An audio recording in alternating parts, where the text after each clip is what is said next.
I was holding the envelope so tight, my fingers went numb. It was one of those stiff white ones. Certified mail, stamped in red like a warning light. The clock over the stove ticked louder than usual, the only sound in the kitchen except for the low hum of the refrigerator and the distant cartoon voices from the living room where my granddaughter was watching TV. I already knew before I opened it that it wasn't good news. Good news doesn't come by certified mail. My name was printed neatly in the little window. Margaret Ann Collins. For a moment, I just traced the letters with my thumb. I'd seen my name on birth certificates, on my marriage license, on hospital forms, on the deed to the house my late husband and I once owned. But there was something different, something cold, about seeing it on an envelope delivered to my son's address. When I finally slid my finger under the seal and unfolded the papers, my hands began to tremble. I had to sit down at the kitchen table. There, between the salt shaker and the little bowl of apples I'd bought on sale, were the words, "Notice to vacate premises." I read that line 3 times, as if the letters might rearrange themselves into something else. It was so formal, so distant. 30 days, no cause required, all very polite, all very final. And then I saw the names. Landlords, Michael Collins and Rebecca Collins. Tenant, Margaret Collins. Tenant. I stared at that word until it blurred. When had I become a tenant in my son's home? The paper rustled as I flipped through the pages. There was an attached rental agreement, dated almost 2 years ago, right after I moved in. My signature was there at the bottom in shaky blue ink. I remembered that day. Rebecca had put the papers in front of me at this same kitchen table. "It's just something the bank wants for the insurance, Mom," she had said, smiling, pouring me coffee. "You know how they are with paperwork. Just sign there and there. It just says you're living with us now, so everything's clear." I had signed. Of course I had. I trusted them. Have you ever realized too late what you actually signed? A cartoon laugh track burst from the living room, bright and artificial. It felt like it was echoing in an empty house. I folded the notice carefully and set it on the table, lining up the corners, because when your world suddenly tilts, you cling to any small straight line you can find. My husband, Tom, had been gone for 4 years. Heart attack, early one morning, the coffee pot still half full on the counter. One moment we were talking about the grocery list. The next, I was talking to paramedics, and then to a doctor with tired eyes who said, "I'm so sorry." After the funeral, the bills started arriving like waves. Medical statements, mortgage demands, property taxes. I'd always handled the household accounts, but it was different with only one Social Security check and a small widow's pension. I stretched every dollar, cut cable, cooked from scratch, kept the thermostat low, but the numbers still didn't add up. Eventually, I sold our little house, the one with the maple tree out front and Tom's tool bench in the garage, and moved into a small apartment. When the rent went up and the building was sold, Michael said, "Mom, this is ridiculous. Just come live with us. We've got the spare room. You shouldn't be alone anyway." His voice had that same confident tone he'd had as a boy when he promised he'd fix my broken blender with duct tape. I didn't want to be a burden, but everyone told me it made sense. "You'll help with the kids, she'll help with the bills. Everyone wins," my sister Linda had said on the phone. So I packed up my life into labeled boxes, donated Tom's old winter coats, and stood in line at the post office to change my address one more time. At first, it was almost nice. Mornings smelled like coffee and toast and strawberry jam. I'd make oatmeal for little Emily and Jacob before school, tucking notes into their lunchboxes.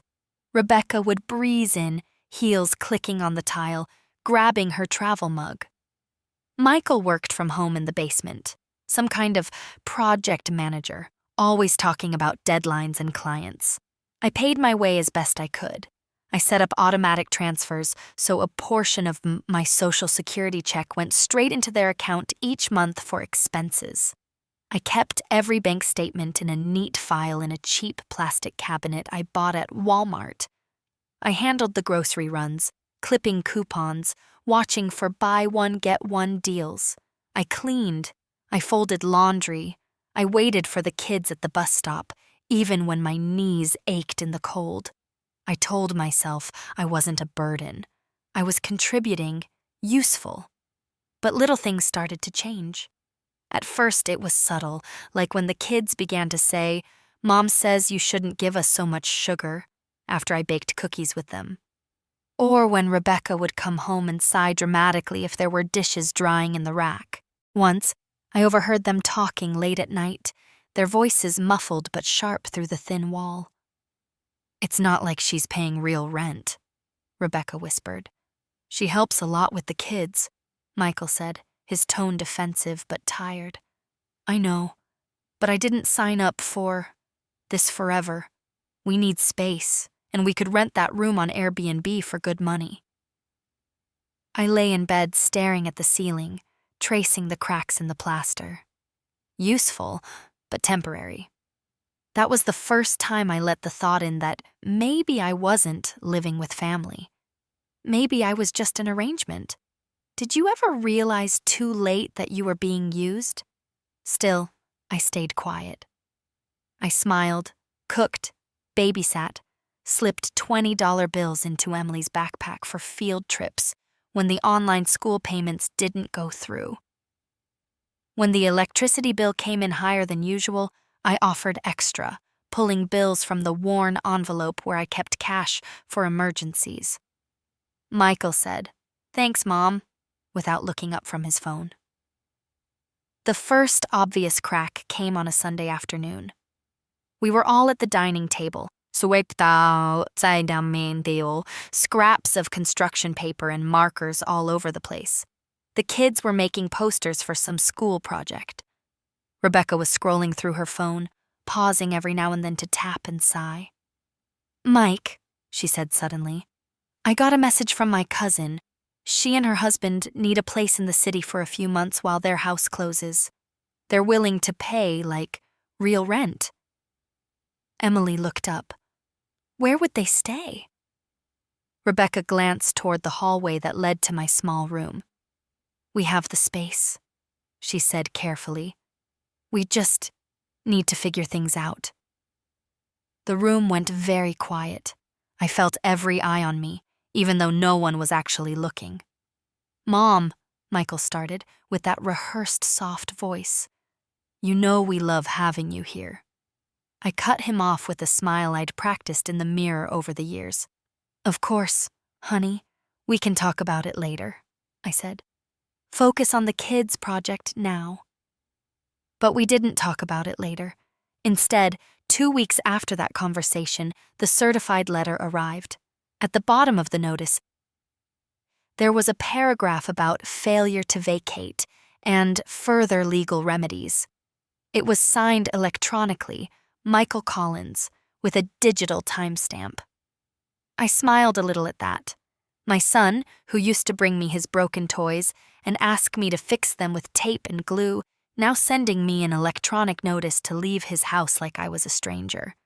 My eyes found the section that mentioned corresponding documentation on file. Attached behind the main letter were copies of the rental agreement, the bank statements showing my monthly transfers labeled rent, and a printout from some online rental law website. They had done their research.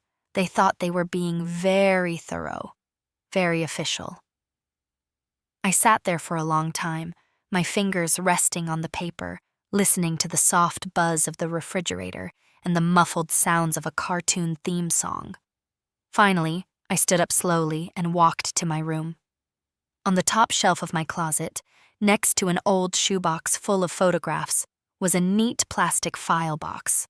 Inside were my own papers, Tom's life insurance policy, the deed transfer from when we sold our house, my bank statements, my Social Security letter, and copies of every receipt I'd ever kept, just in case.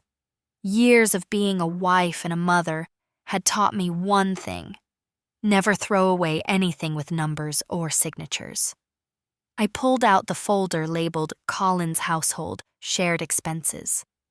I had started it the month I moved in, thinking it might be useful someday if there were questions.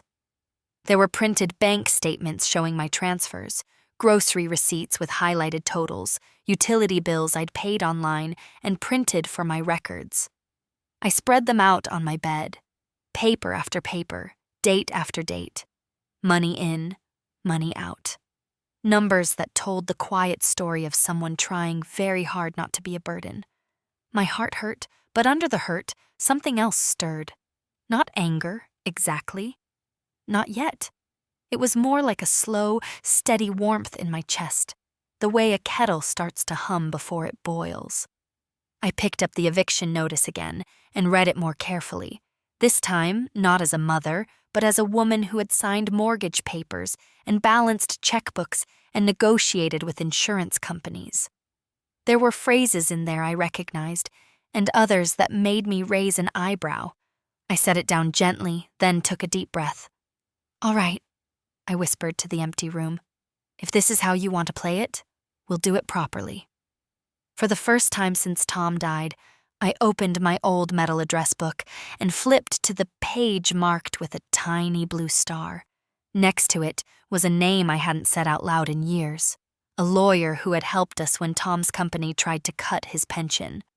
I reached for my phone and dialed the number, my hand surprisingly steady. I didn't expect him to pick up on the first ring, but he did. "Margaret Collins?" he said, his voice older, rougher, but unmistakably the same man who once sat at my dining table explaining pension clauses to Tom and me. "Yes, Harold, it's me." A pause, then a soft, surprised chuckle. "Well, I'll be damned. How are you holding up?" I hadn't planned on crying, yet the moment I heard that familiar steadiness, something inside me loosened. "I've had better days," I whispered. I told him everything, not with drama, not with bitterness, just facts, dates, documents, the monthly transfers, the sudden eviction notice, years of keeping quiet condensed into a calm, orderly report. When I finished, there was silence on the line. "Margaret," he said finally, "do you still have copies of everything you just mentioned?" I looked at the stack of papers spread neatly across my bed. "Every last one." "Good," he said, and I heard that tone again, the one he used when he had spotted a loophole. "Come by my office tomorrow at 10. Bring it all." After I hung up, I sat on the edge of my bed, my hands folded in my lap. The late afternoon sun spilled across the carpet, catching the edges of the papers like they were little mirrors. I felt strangely calm, not triumphant, not vengeful, just steady. Have you ever had a moment when your spine finally straightened after years of bending? I walked back into the kitchen.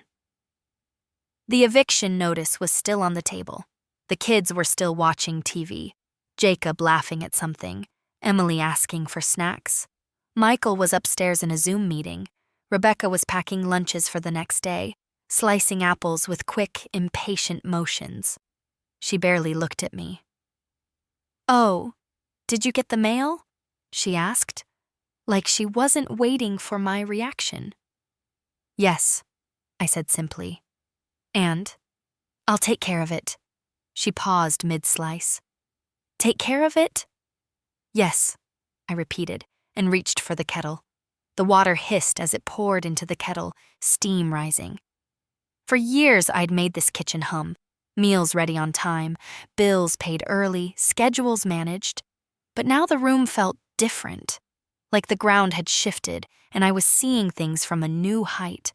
Rebecca's voice softened, the way it does when she wants to appear gentle but still stay in control. "We're not trying to be cruel, Margaret. It's just, this isn't working anymore." I stirred a spoonful of honey into my tea. "I understand. Do you?" I looked at her, really looked at her, The tight jaw, the rehearsed concern, the relief she thought she was hiding. "I do," I said. "More than you think." I carried my tea back to my room, leaving her standing there with the half-sliced apple in her hand. That night, I barely slept. Not from worry, no, that phase had passed, but from clarity, the kind that keeps your mind awake even as your body aches. I lay there listening to the house breathe, the light buzz of the refrigerator, the soft thump of the heating system turning on, the muffled argument between Michael and Rebecca upstairs, voices tense, words indistinguishable. Around midnight, I got up and went to my little plastic file box again. I organized the papers chronologically, clipped them into neat bundles, placed sticky notes on anything that needed explanation. Years of motherhood had trained me well for this. Whenever the kids had messy homework folders, I was the one who color-coded them. Funny how the same skills apply when your own child tries to evict you. In the morning, as I waited for my cab to arrive, little Emily shuffled sleepily into the hallway, rubbing her eyes. "Grandma, why are you dressed already?" "I'm going out for a bit, sweetheart." "Will you be back before school ends?" I cupped her cheek gently. "Of course I will." Behind her, Rebecca stood at the top of the stairs, arms crossed, watching. "Do you need a ride somewhere?" she asked. "No, thank you," I said, pulling my coat tighter around my shoulders. The cab pulled up with a short honk. As I stepped outside, the cold morning air bit at my cheeks, but it also woke something deeper in me. Something I hadn't felt in a long time, maybe since before Tom died. Resolve. I held my folder of documents against my chest like a shield. Not of anger, but of truth. As the cab drove away, I looked back through the window. The house grew smaller in the distance, its beige siding, the porch swing I had painted last summer, the curtains I hemmed by hand, all the little touches I added to make it feel like home. It didn't feel like home anymore. But maybe that was all right. Maybe I didn't need it to. The city rolled past, coffee shops opening their doors, commuters rushing, a woman walking her dog in the cold, life moving forward, with or without permission. As we turned onto Herald Street, I caught my reflection in the window. Gray hair, soft eyes, a face lined with years of love and loss. And something else. Strength. I whispered to myself, barely audible over the cab's engine. "Let's begin." Harold's office was smaller than I remembered. Maybe because the last time I'd been here, Tom was sitting beside me, taking notes with those thick carpenter's hands of his. Now it was just me, a stack of documents, and the soft click of the door closing behind us. Harold adjusted his glasses and gave me a long, searching look. "All right, Margaret," he said. "Let's see what we're dealing with." I placed the neatly organized folders on his desk. Years of receipts, bank transfers, handwritten notes, and printouts. He opened the first one and let out a low whistle, not mocking, just impressed. "You always were meticulous," he said. "Well," I replied, "when a mother raises 3 children and manages a household budget, she learns a thing or two about documentation." He nodded and began flipping through everything with a lawyer's trained eye. Every now and then, he paused, tapping a finger against a highlighted date or a signature line. "Interesting," he muttered. My heart thudded once, deep, steady. "What's interesting?" He held up the so-called rental agreement. "You see this? The part about rent and tenancy?" "Yes." "Look at the date." He turned the page toward me. "This agreement was drawn up after you had already been living in the home for 3 months. I blinked. "Why does that matter?" "Because they listed it as a formal lease, but there's no prior record of negotiation, no tenant disclosures, no legal orientation, and they used a generic online template. Sloppy." He smiled faintly. "Sloppy is good for us," He set the agreement aside and picked up the bank statements. And these monthly transfers, they labeled them rent, but there's no memo from you confirming it, no written consent, no independent verification. That makes this ambiguous income, not contractual rent. I let out a slow breath. I didn't realize how much air I'd been holding for months. He moved on to the utility bills. Wait, these are in your name? Some of them, I said. When I moved in, the electric company said it didn't matter whose name the service was in as long as it was paid. I didn't want to bother them, so I just put it under my account. Harold tapped the paper. This shows shared responsibility, not landlord-tenant separation. He then reached for the file labeled Grocery and Household. You kept all of these receipts? Every one, he chuckled softly. Remind me never to play cards with you.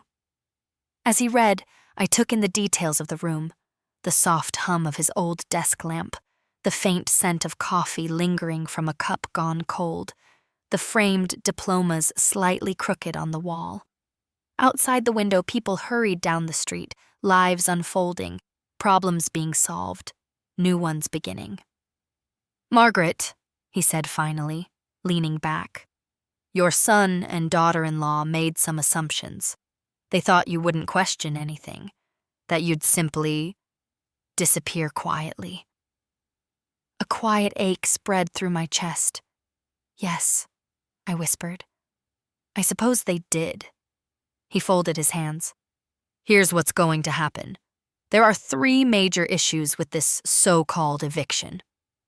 I listened, steady as stone. First, he said, holding up the rental agreement, this isn't legally enforceable as a lease.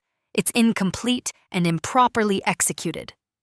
Second, he lifted the utility bills. These show you contributed directly to household operations. You were a co-occupant, not a tenant. And third, he tapped the bank statements.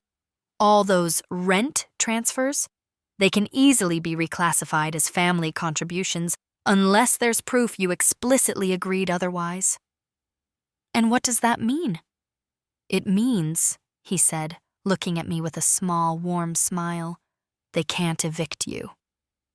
The room didn't spin, but the air seemed to shift around me, like a weight lifted. I closed my eyes, letting the relief settle somewhere deep. Not victory, peace. When I opened them again, Harold was already printing something from his computer. The machine whirred loudly, the smell of warm toner filling the room. This, he said, handing me the freshly printed document, is a formal response. We'll send it certified mail, return receipt requested. It tells them the eviction is invalid and that any further attempts without proper legal basis could be considered harassment. My hands trembled as I took the paper. Harold, thank you. He shook his head gently. Margaret, don't thank it me. This is your work. You kept every scrap of paper, every receipt. You protected yourself without even realizing it. I let out a soft laugh. I suppose old habits are good for something. He smiled, but then leaned forward, voice quieter. I need to ask something, and I want you to answer honestly. Do you want to keep living with them? The question landed harder than I expected. I looked down at my hands, lined, strong, a little shaky but capable. I'm not sure, I said, but I want the choice to be mine. He nodded. Then that's exactly what we'll give you. When I stepped outside, the cold breeze brushed against my cheeks, carrying hints of roasting coffee from the cafe down the street. I hugged my coat tighter, the folder of documents tucked safely under my arm. The city felt different now, less overwhelming, more alive, more mine. As I waited for my cab, I saw my reflection in the office window.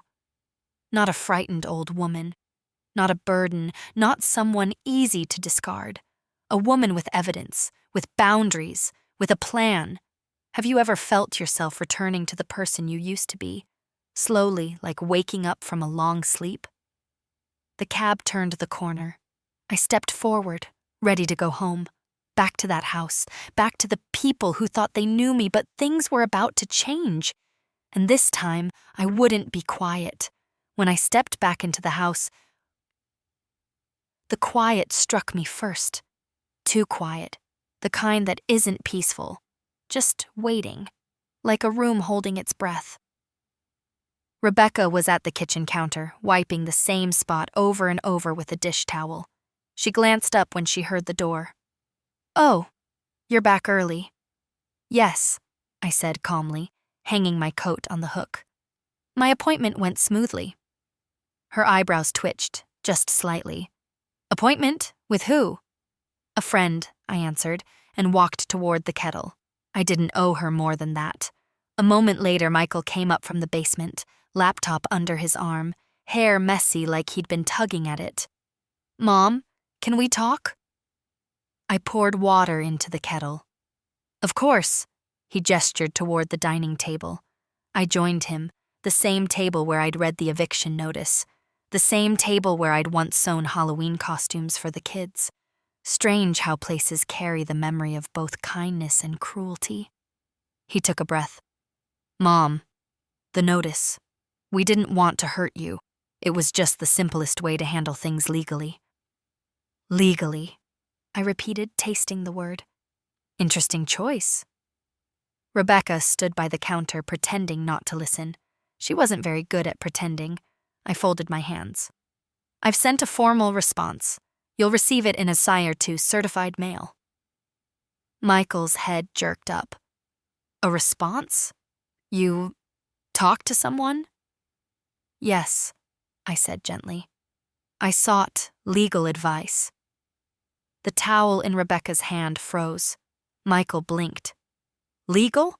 Mom, that wasn't necessary. We were just trying to—" I held up a hand, a simple gesture, but one that made him stop instantly, just like when he was 5 years old and trying to sneak cookies before dinner. "I understand your intentions," I said, "but the eviction procedure was improper, and the agreement you had me sign is invalid." Rebecca stepped closer. "Invalid? That's ridiculous." "Is it?" I asked softly. "Because you'll see in the response letter, no disclosures, no proper execution, no tenant distinction, and inconsistent financial documentation, legally speaking," I added. "I was never your tenant." Her lips parted, but no sound came out. She wasn't used to me speaking this way. Most people aren't, when they've mistaken kindness for weakness. Michael rubbed his forehead. "Mom, why didn't you just talk to us?" "I did," I said, "for months. Every time I tried to help more, to ease the strain, to avoid being a burden. I listened to your concerns even when you whispered them behind closed doors. I hoped we could all make this work." I paused. "But you made your decision official, so I responded officially." The kettle clicked off behind me. For a moment, none of us moved. Then I added, "And just so you know, the letter also states that any future attempts to force me out without proper basis will be considered harassment." Rebecca's face drained of color. "Harassment? We're family." "Yes," I said, meeting her eyes, "which makes this all the more unfortunate." Michael sank into the chair. "Mom, we didn't mean for things to get this far." "I know," I said quietly, "but sometimes we don't see what we're doing until someone names it." Have you ever had to say the truth out loud, even when it trembled in your throat? The room fell into a thick silence. The kids' backpacks were by the door, little shoes lined up neatly. My doing. The grocery list I'd written hung on the fridge. My handwriting was everywhere. My work was everywhere, yet somehow I had become the problem to remove. I stood. "I won't be discussing this further until you receive the letter," I said gently but firmly. "After that, we can make decisions, together, not against me." Michael looked up, guilt clouding his eyes. "Mom, I'm sorry, really." I rested a hand briefly on his shoulder. "I know." Rebecca said nothing, just stared at the table as though the grain of the wood might offer her answers. I took my cup of tea and walked back to my room, closing the door softly behind me. Not angrily, not dramatically, just finally. For the first time since moving in, the room felt like it belonged to me. Not because they gave it to me, but because I had claimed it. I sat on the edge of the bed and let out a long, steady breath. Sometimes strength isn't loud. Sometimes it's the simple act of saying, "Not this time." And I had finally said it. The letter arrived 2 days later, late afternoon, tucked between a grocery flyer and a credit card offer. I heard the mail slot click, followed by Rebecca's voice. "Mike, something came for us. Certified." I didn't move from my seat on the porch. I was shelling peas, the bowl resting on my knees, the sun warming the wooden emamo steps beneath me. A small, ordinary task, yet it grounded me more than any legal language ever could. A minute later, the front door creaked open behind me. "Mom," Michael said, his voice unusually small. "Can we talk inside?" "I'm comfortable here," I replied, tipping another handful of peas into the bowl. He hesitated, then stepped out onto the porch. Rebecca followed, arms folded tightly across her chest. They both sat awkwardly on the bench beside me, like guests in their own home. Michael held the envelope like it might burn him. "So, this says the eviction isn't valid, and that you're considered a co-occupant, not a tenant, and that we didn't follow any proper procedure." "That's correct," I said softly. "Harold laid it out very clearly." Rebecca exhaled sharply through her nose. "You really hired a lawyer?" "No," I corrected gently. "I consulted an old friend." She looked away, jaw tight. Guilt often looks like anger at first glance. Michael rubbed his temples. "Mom, we didn't want this to become official. We just thought that I would quietly leave," I finished for him. "Yes, I understood that." He swallowed. "You're right. We should have talked. We handled it terribly." Silence stretched between us. The distant sound of a lawnmower drifted through the neighborhood. A dog barked somewhere down the street. Life going on outside our fragile bubble. When I finally spoke, my voice was steady. "I need you both to understand something. I never wanted conflict. I never wanted to impose. I moved in because you asked, because you promised I'd always have a place here." Michael nodded, eyes damp. Rebecca's face softened just slightly, as if my words had cracked something open. I continued, "But when you gave me that notice, I realized something important. You weren't asking me to leave. You were deciding for me." I turned toward them.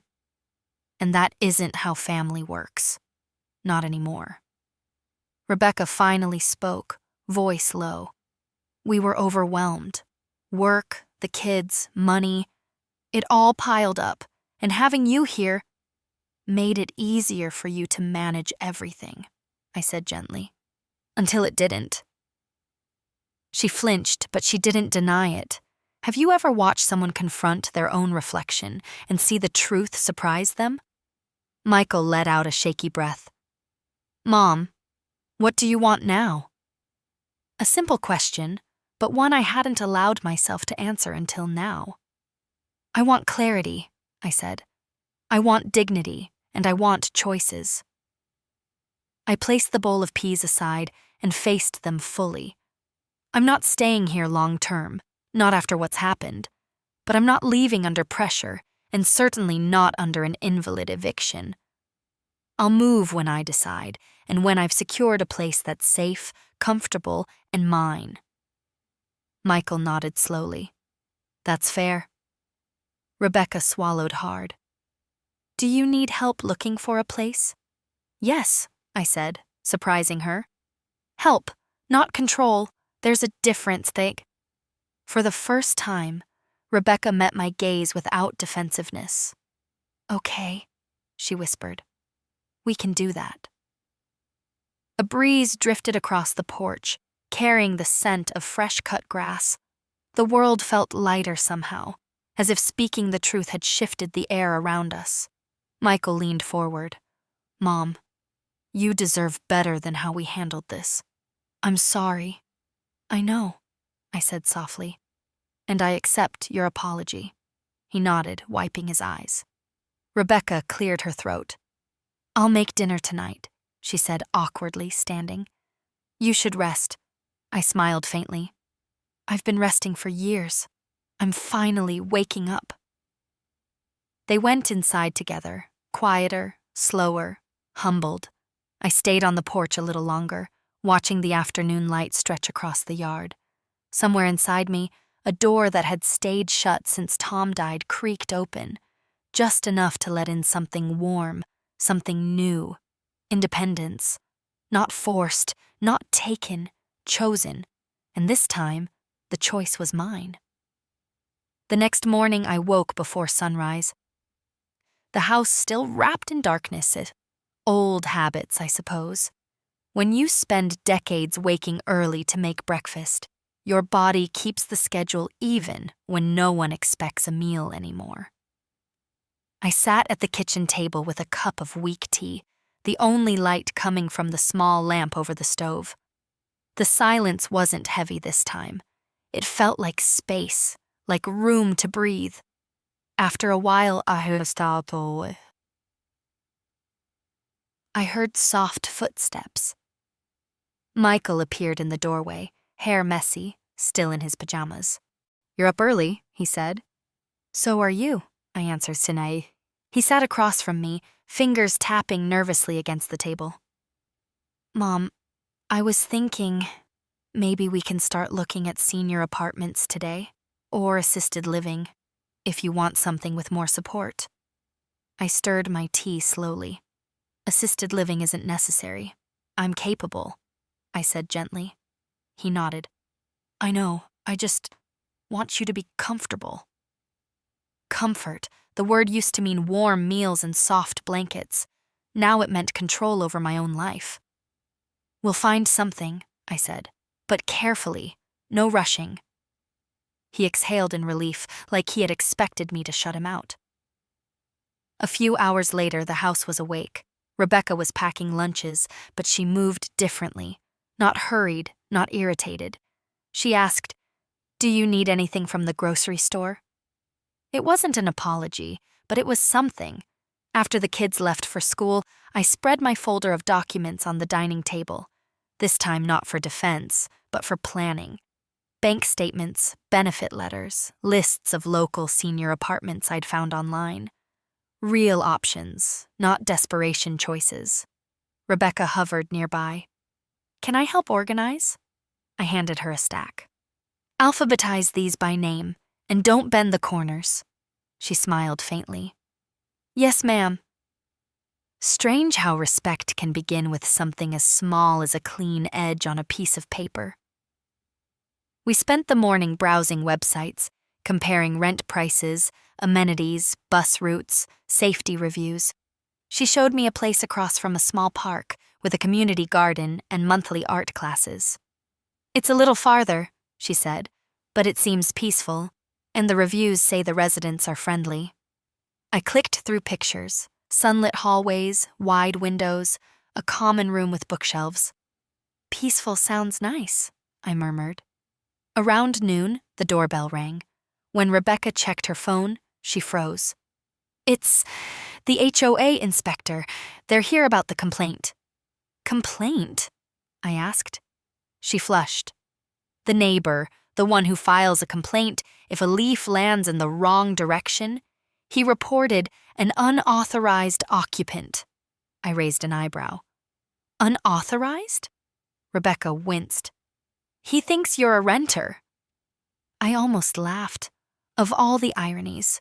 The inspector stepped inside a minute later, middle-aged, stiff posture, clipboard in hand. Good afternoon. We're reviewing occupancy compliance. Michael hurried in, flustered. Yes, hi. This is just a misunderstanding. The inspector looked at me. Name, please. Margaret Collins, I said calmly. He flipped through his documents. I see a rental inquiry submitted by the homeowner months ago. We just need to verify whether this is a rental arrangement. Rebecca's face went pale. Michael opened his mouth, but I stepped forward first. No, I said, clear and steady. I am not a renter. I am a family member living temporarily with my son. I have provided household support, not rent. There's no formal lease, and no tenant agreement exists. I held out a copy of Harold's response letter. Not confrontational, just factual. This outlines the situation. The inspector scanned the first paragraph, then nodded. That's sufficient. Family occupancy is permitted. No violation here. When he left, Rebecca sank onto a chair. I can't believe he almost fined us for you. I picked up my papers and slid them neatly into my folder. It's all right. These things happen when people don't communicate clearly. Michael sighed. Mom, thank you for handling that, for everything. I looked at them both, two grown adults who had made a mistake, not out of cruelty but out of fear, stress, and the misguided belief that I would simply fold. Have you ever noticed how people only learn your strength when they finally see it in action? I closed the folder. I'll start visiting apartments tomorrow, I said. But I want you both with me, not to decide, just to support. Rebecca nodded quickly. We will, absolutely. Michael reached across the table and squeezed my hand. Mom, whatever happens next, I want you to know we're trying, really trying. I squeezed his hand back. I know, and I'm trying too. And for the first time since receiving that awful envelope, I felt something I thought was gone forever. Control. Not over others, over my own life. The first step toward independence wasn't leaving. It was being heard. The next morning, I felt lighter than I had in months. Maybe it was the crisp air drifting through the kitchen window, or the way the sunlight hit the counter just right. Or maybe it was simply the feeling of being in motion again, choosing instead of being pushed. Michael was already at the table, sipping coffee and scrolling through his phone. When he saw me, he straightened a little. Mom, the apartment manager from the place near the park emailed back. She has availability for tours today. Good, I said, pouring myself tea. Let's go. Rebecca came downstairs a few minutes later, car keys in hand. I took the morning off, she said softly. I thought you might want us both there. I nodded. Thank you. We drove together, an oddly quiet car ride, the kind where no one wants to disturb the fragile peace. Outside, the city rolled by, people walking dogs, kids waiting for school buses, joggers with headphones. Life continuing. Life I was ready to rejoin on my own terms. When we pulled into the apartment complex, I noticed the small things first. The well-kept flower beds, the shaded benches, the big oak tree that cast its long morning shadow across the lawn. It felt calm, gentle, not lonely. Inside the main office, a cheerful woman named Linda greeted us. She was about my age, maybe a little younger, with silver hair cut neatly at her shoulders. You must be Margaret, she said, shaking my hand warmly. We've heard wonderful things about you from your son. I raised an eyebrow. Michael coughed. I may have sent a detailed inquiry. Linda laughed. Well, let's take a look around, shall we? We toured the building slowly. I asked questions, real ones, about safety, maintenance response times, noise levels, heating costs, transportation options. I wasn't performing due diligence for someone else anymore. I was doing it for me. The first unit was bright, with afternoon light spilling across the carpet. The second one overlooked the garden. The third, the one near the elevator, had a small balcony where I could imagine sitting with a cup of tea and watching the world drift by. Rebecca stepped onto the balcony with me. "It's peaceful," she murmured. "Yes," I said softly. "It is." There was a long pause. Then she took a breath. "Margaret, I want to say something, and I hope you'll listen." I waited. "When we first invited you to live with us, I thought I was ready. I thought it would be easy sharing the space, the responsibilities, the routines. But life got hectic, and we didn't communicate. I didn't communicate." She swallowed. "I let stress make me small and selfish." Her voice trembled, and she forced a breath out. "I'm sorry, truly." I looked at her, not with anger, not with softness, but with truth. "Thank you," I said. "It means more than you know." Michael joined us on the balcony, hands deep in his pockets, like he was bracing for cold. "Mom, if you choose this place, I'll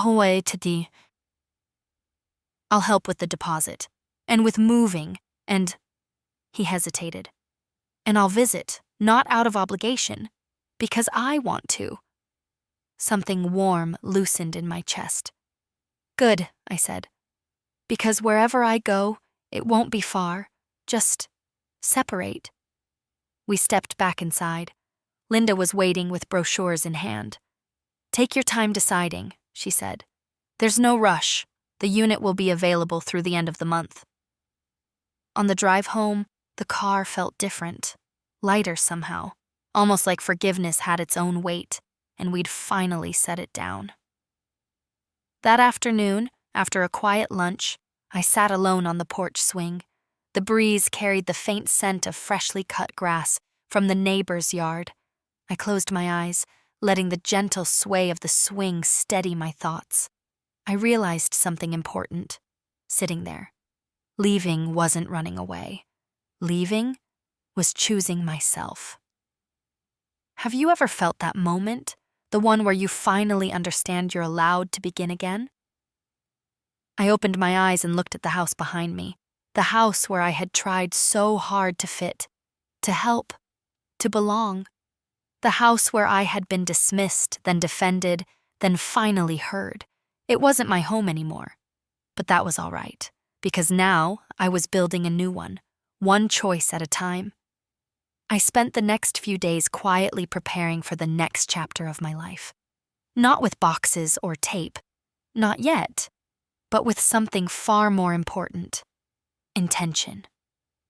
Each morning, I woke before anyone else, brewed my tea, and sat at the dining table with my notebook. Not the legal folder this time. A fresh notebook, clean pages, my handwriting filling them one careful line at a time.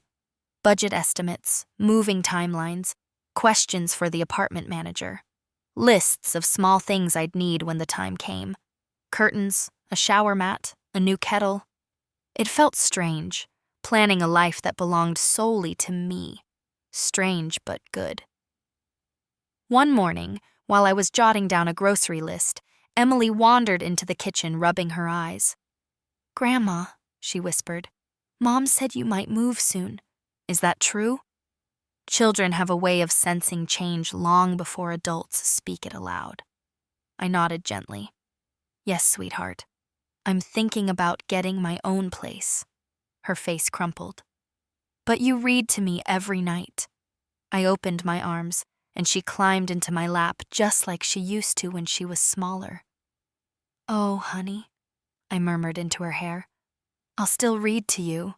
I'll still come to your school plays and bake cookies for your birthday. Moving doesn't mean leaving you." She sniffled. "Promise?" "I promise." A moment later, Jacob came stumbling in with bedhead hair and sleepy eyes. "Are you really moving out, Grandma?"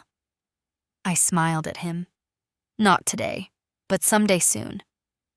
He nodded thoughtfully. "Can we help you pack?" "Maybe," I said, "but let's wait until I decide which place I'm choosing." Kids accept truth much more gracefully than adults do. Later that afternoon, Harold called to check in.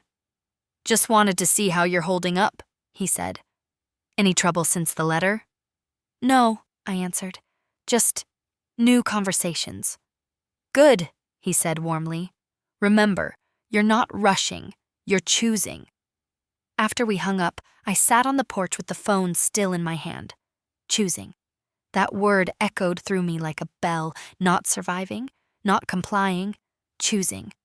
I was still sitting there when Rebecca stepped outside holding a small stack of mail. "These are yours," she said, placing them in my lap. Her voice carried none of the tightness it once held. I thumbed through the envelopes: Social Security statement, bank notice, a grocery store coupon booklet. Then I found one I didn't expect, a handwritten note. The return address made me blink. It was from Linda, the apartment manager. Inside, she'd written, "Just thought you might like to know, our community garden is beginning spring planting next month. Some of the residents are looking for someone who knows a thing or two about tomatoes. No pressure, just an invitation." I read the last line twice. An invitation. The kind that comes without expectation or obligation. The kind that sees you as a whole person, not a responsibility. Rebecca sat beside me quietly. "You seem lighter," she said. "I am," I replied. She hesitated. "You know, after everything that happened, I've been thinking a lot about my own mother, about how I failed to treat you the way I would have wanted someone to treat her." She swallowed.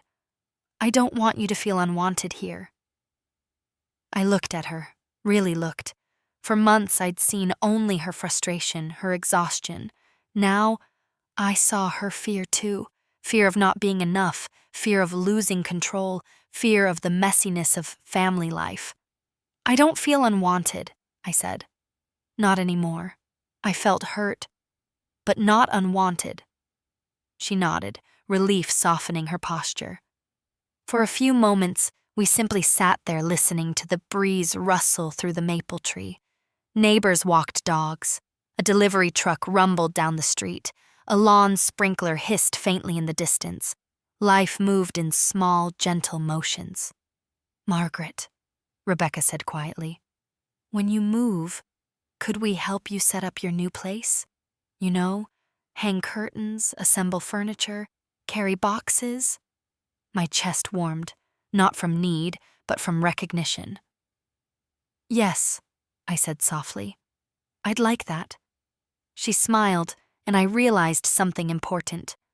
Forgiveness doesn't erase the past. It just stops the past from deciding the future. That evening, I walked through the house alone. Not to say goodbye, just to observe.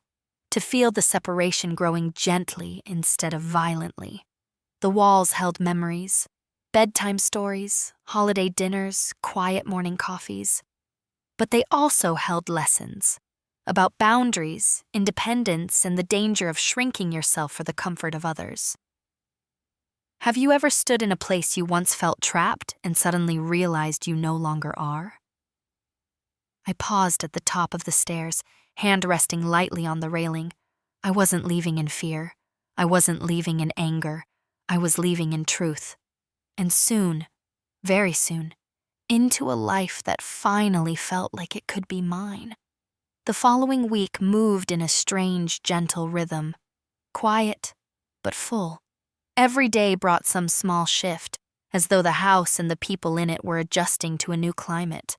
A kinder one. One morning, I sat at the kitchen table with my notebook, the same ritual I'd grown into. Lists, plans, small steps forward.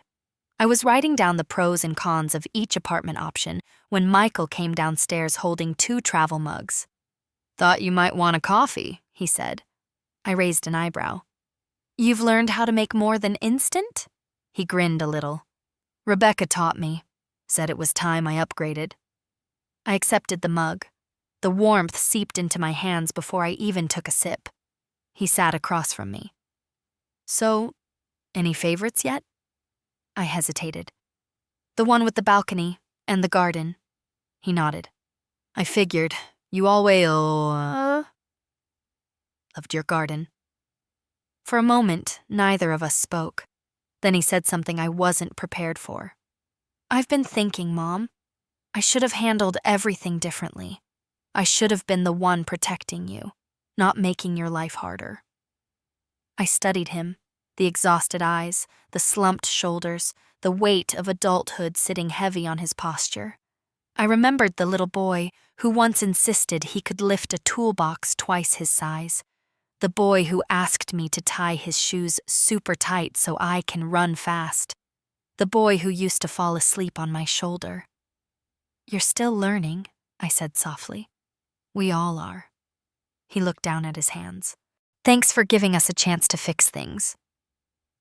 I didn't respond right away because forgiveness is a slow thing, a careful thing, but I felt its edges beginning to soften inside me.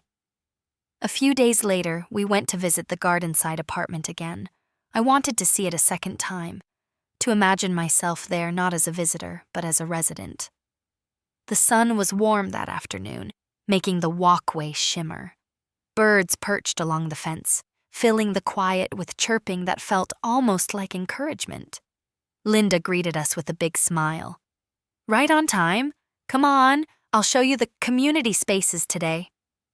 She first led us to a small library, just 2 rooms, but filled with shelves and cushioned chairs. Soft lamps. A jigsaw puzzle half finished on a table. The kind of place where you could lose an afternoon without noticing.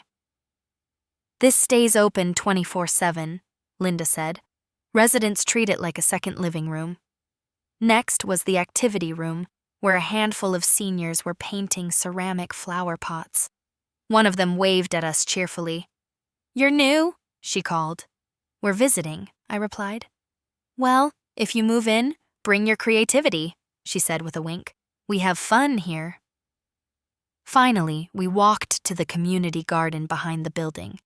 Fresh rows of soil were ready for planting, raised beds rimmed with wooden borders, a few residents chatting quietly under a pergola. I stepped forward slowly, breath catching, the smell of earth, the sunlight warming my shoulders, the simple peace of green spaces waiting to grow. Feels like you, Rebecca murmured beside me. I touched the edge of one garden bed. Yes, I whispered. It does.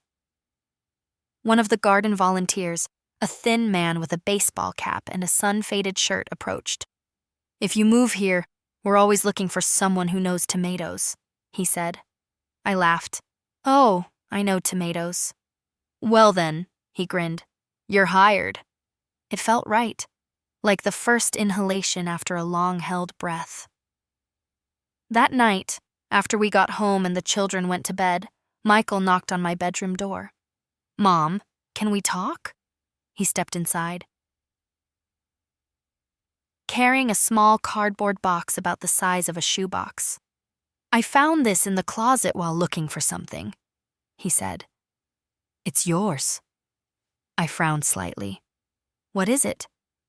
He handed it to me. When I lifted the lid, I felt my chest tighten.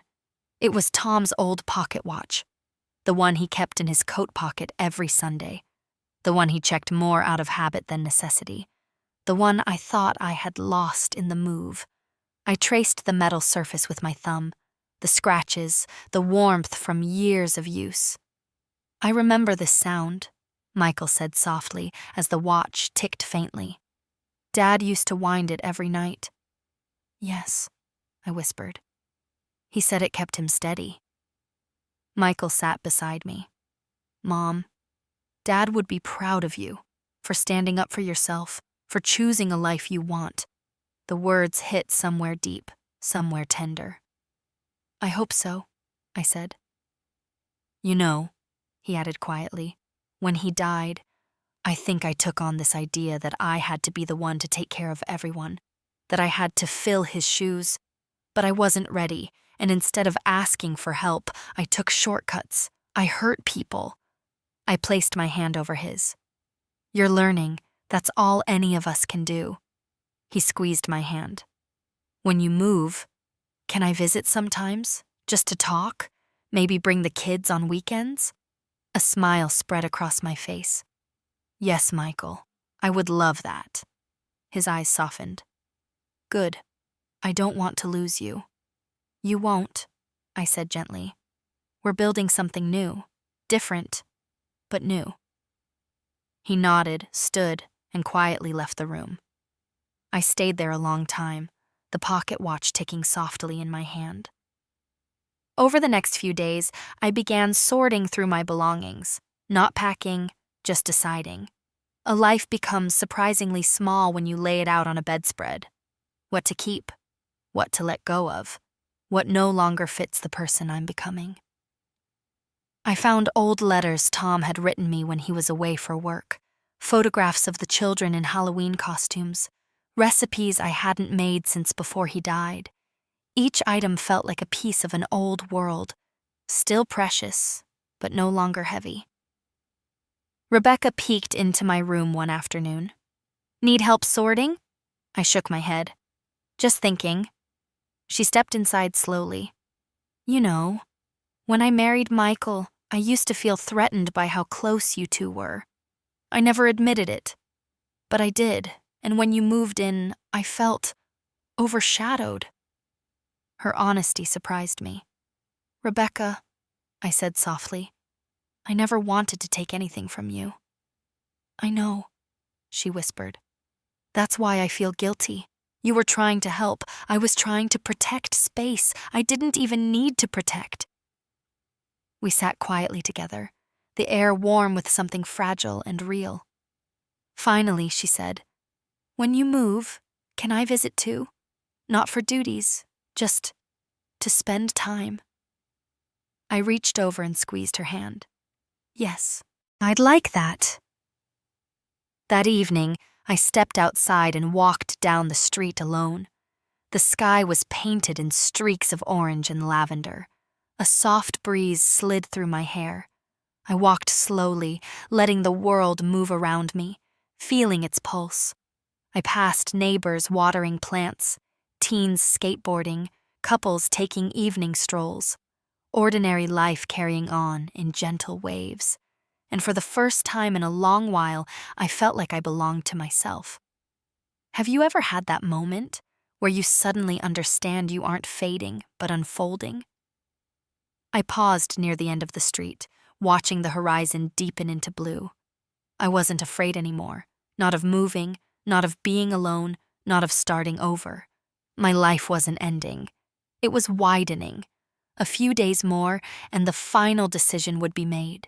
A few days more, and I would step into a new home, a new rhythm, a new strength. But tonight, I stood beneath the settling sky, breathing deeply, feeling the quiet truth settle in my bones. I was ready. The morning I made my decision, the house felt quieter than usual. Not tense, not heavy, just waiting, as if it already knew what I was about to say. I came downstairs holding the small folder I'd prepared the night before. Inside were the printed forms from the apartment office, the acceptance letter Linda had emailed me, and a simple checklist of everything I needed to do over the next 2 weeks. Michael was in the kitchen packing the kids' lunches, humming softly to himself. Rebecca was helping Emily tie her shoelaces. Jacob was searching for his missing backpack, under the table, like always. A normal morning, but something inside me felt different, steadier. When the kids ran outside to wait for the school bus, I cleared my throat softly. I need a moment with both of you. Michael turned, eyes wide with a worry he didn't need to carry anymore. Of course, Mom. What's wrong? Nothing is wrong, I said.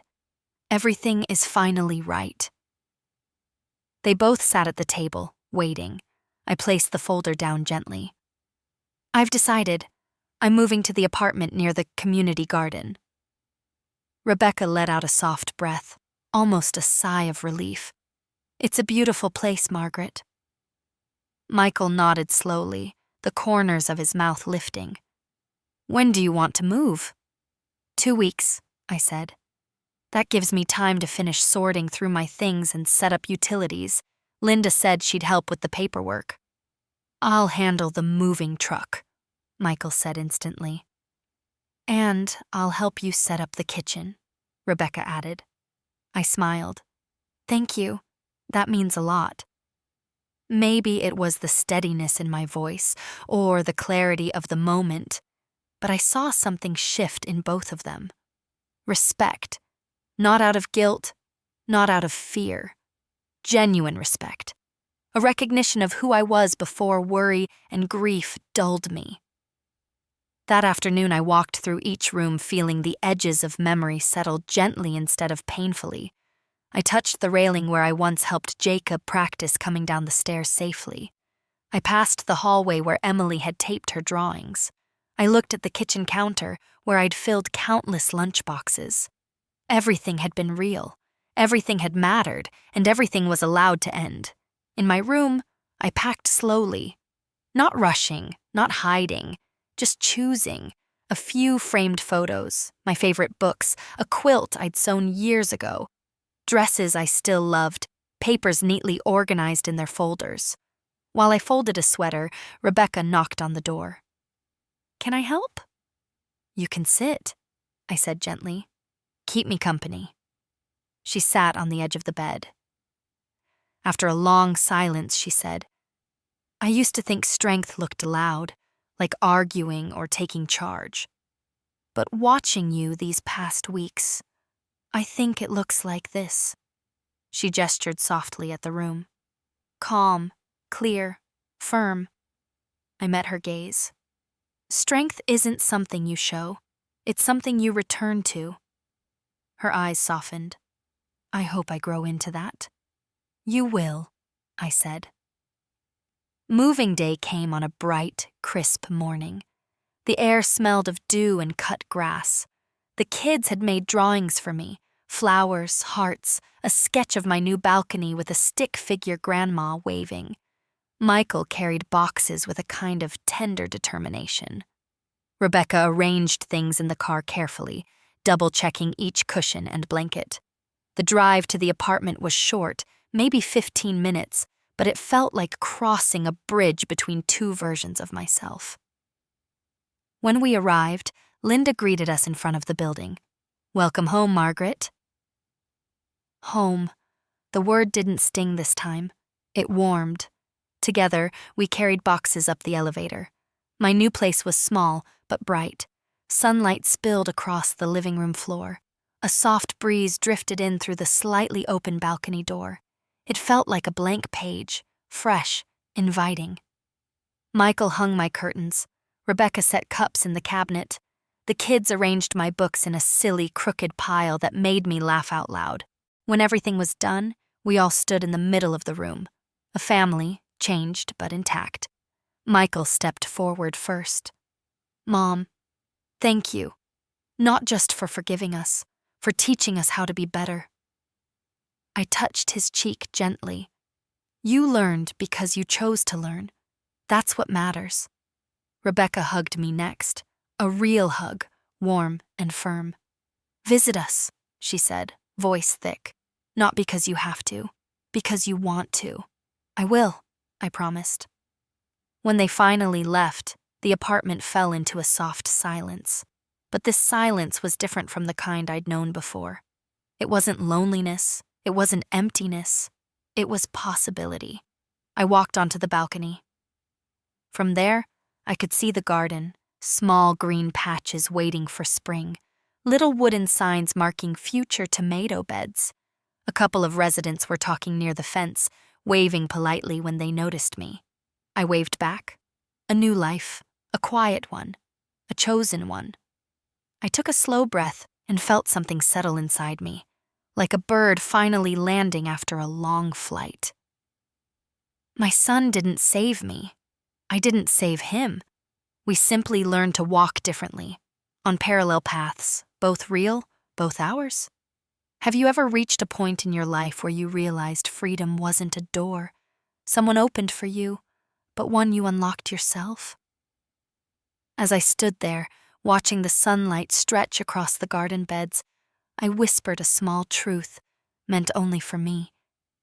I made it back to myself. Thank you for listening to my story. If it touched you, I'd be grateful if you liked and subscribed. And tell me, If you were in my place, what would you have done?